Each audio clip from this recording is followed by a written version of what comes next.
All right, Glenn, congratulations on the collection. We're super happy to be here and have you back in person after a few digital seasons. Can you just talk about sort of your thinking behind the collection, maybe the mixing of classical references with modern seemed really interesting, reflected in the soundtrack as well. It's a classic for white projects. We always have quite historic references more in the atmosphere and in the richness and the joy and the vibe, let's say. But then, of course, it's never a proper copy of a historic pattern. It's really more the wealth, let's say. And then what we try to recreate is always the society. It's a very quite eclectic casting. Also, I think every single look is very independent, a different person, which I think is a bit of a reflection of what I see in Paris, for example, or in big cities. And for the rest, it's about construction. We don't really have themes. It's really constructions and twists, pattern making.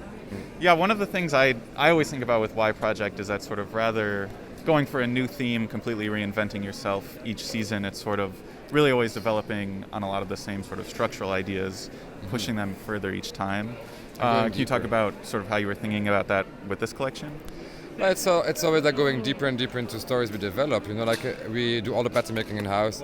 So obviously, it's really an atelier, and we're not really pattern makers, we're designers, and it's really we love so much the craftsmanship that when we develop something the season after, we just want to go deeper into it and dig further, and then we bring in new ideas, and it's really about it's about tailoring, let's say, and craftsmanship. Right.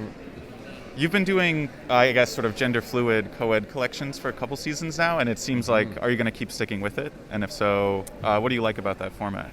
I think I've done it since day one, 9 years ago. We always had 9 years ago. We already had garments that we were putting on the girl and on the guy. The same jacket was actually just within the same fashion show. The thing was that it was quite tricky 9 years ago because every woman's customer was complaining about the long sleeves or whatever. Luckily now it became a bit more open-minded and people understand more the whole fluidity. It's really more about also what we do at Y Project is really celebrating individuality. A lot of brands are just creating an army of people. It's really independent people, and often the garments are answering to that also because they're often very adaptable and changeable. So it doesn't matter if you're a guy or a girl, you can sleek things down or make them more opulent or crazy or or more masculine. It's about owning pieces and turning them to something you like. Right, absolutely, yeah. The fluidity in the show today and sort of modular aspect of it was really exciting to see. And we're excited to keep seeing you in person some more. So congratulations and thanks for speaking with us. Thank you very much. Yep, thank you.